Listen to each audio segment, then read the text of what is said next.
especially considering that Apple Intelligence promised the world and basically shipped nothing. So we got Nothing CEO Carl Pei officially reacting to Nothing Phone 3S series reviews before GTA 6. Hope he can take criticisms well. But you might be wondering about AI, because I don't know if you've noticed, but Nothing is one of the last big-name smartphone companies that isn't heavily pushing a ton of AI stuff in their new phones. So I think everybody sees that AI is going to be a huge thing, but products should help people in their day-to-day lives. I don't think technologies should be a way for companies to just thump their own chest and say, hey, it's AI, AI, AI. Look at the technology available, and then you try and figure out what problems you're trying to solve and make a product that really works well for that. Yeah, everywhere I go, I only see AI. Like even our toothbrushes now needs AI for some reason.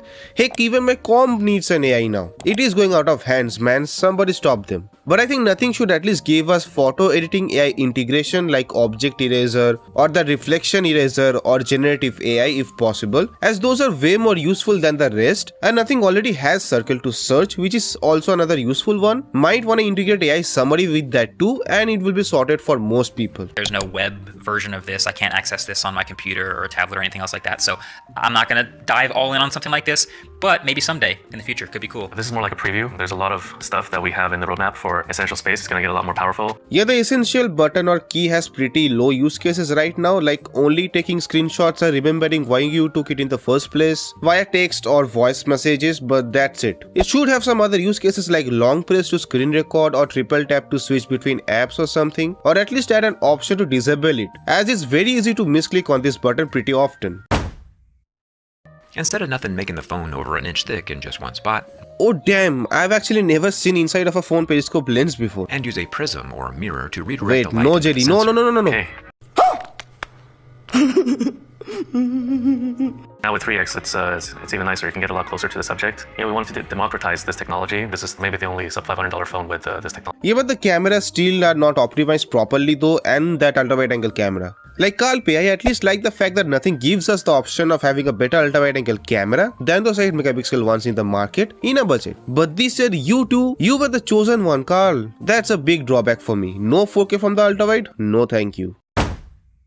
This thing even wirelessly charged with like, oh, do they not have wireless charging? That's a downer. Yup, no coils.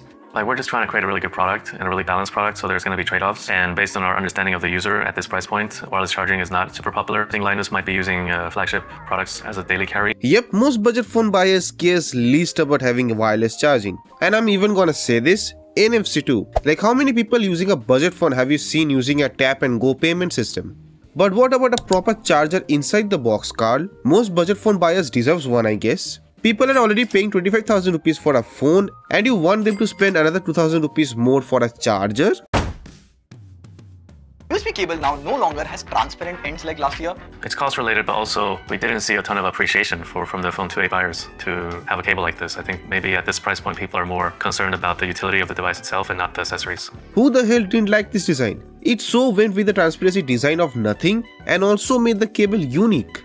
It is pretty unique, like a flaunty design. I think it's straight out of space. Really cool. I find this camera design very weird. I think as an industry, we're pretty much living in Apple's world. So when Apple does something, everybody else kind of just gravitates towards what they're doing from a design perspective. So when you deviate from that, it looks different, it looks odd, and it takes time for people to get used to it. So that pretty much defines almost every other Nothing product. But also it doesn't has to be weird if it's something that you don't see usually in the market. It's cool and unique, and I personally will pick up an unique looking product over something that looks just like a copy of anything else in the market. The Essential Key feels like a half-baked product. It feels, ironically, not essential. Yep, the Essential Key needs a boost or something, but hey, Carl did mention it's just the beginning, so let's see what they actually do with this one. The camera module on the back of the Nothing Phone 3a Pro is also enormous and heavy. It makes it a little uncomfortable to use the phone one-handed. I think any phone having over 6 inches of display can barely be used one-handed. That's kind of a weird comment from his side, I think, especially considering that Apple Intelligence promised the world and basically shipped nothing. But yeah, Apple did messed up their Apple Intelligence. Get well soon, team bhaiya.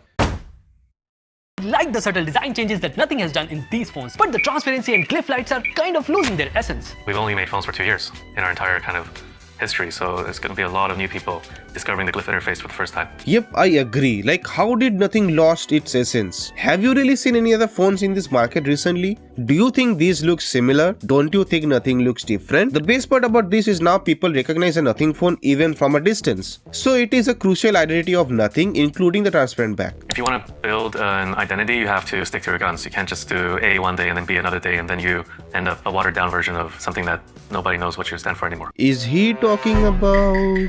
For 3A, 7 Gen 3 is still fine, but for 3A Pro, I think nothing should have given a more powerful processor because the competing phones are just way too ahead. I have a couple of thoughts. Like, first of all, we're not a processor sales company. It's not like a bazaar where you just buy a processor and the phone is just on top, like whatever is apart from the processor. A valid point. Plus, I think throwing in all of the specs on a phone only to experience an half-baked product is not good. Software experience is also another important point which a lot of budget phone buyers overlook. Like recently, I've seen some Nothing Phone 3A versus Realme P3 Pro comparisons having the same chipsets, and even though Realme with its UFS 3.1 storage should be performing better than the Nothing Phone 3A, especially when they're boldly claiming this to be a gaming phone, but the Nothing Phone 3A is outperforming it in almost all performance tasks. So that's a bit weird, but also tells you how important software optimization is. But also I think at least a Snapdragon 7 Gen 3 should have been given on the 3A Pro with UFS 3.1 storage. The thing that the iPhone really sucks at is still having a low refresh screen. 60 Hz, we're still here in 2025.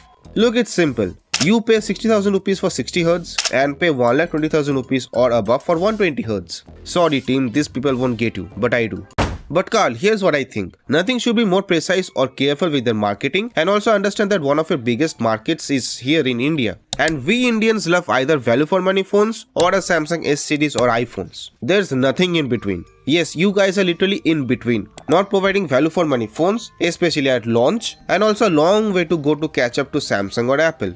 Your software stability and support is very good, no doubt in that, but fix your pricing. Like the phone 3A is still a good option at 25,000 rupees, but the 3A Pro at 30,000 rupees will be a tough sell, as there's basically very little difference between the two. And also better phones are available at that price. And also we consumers need to give Nothing a chance. Software quality matters a lot guys, for longevity of your phones. And that requires money too, to develop that software. And a lot of people do not understand that. So let me know about your thoughts too, and as always, this was Vidhi. See you guys.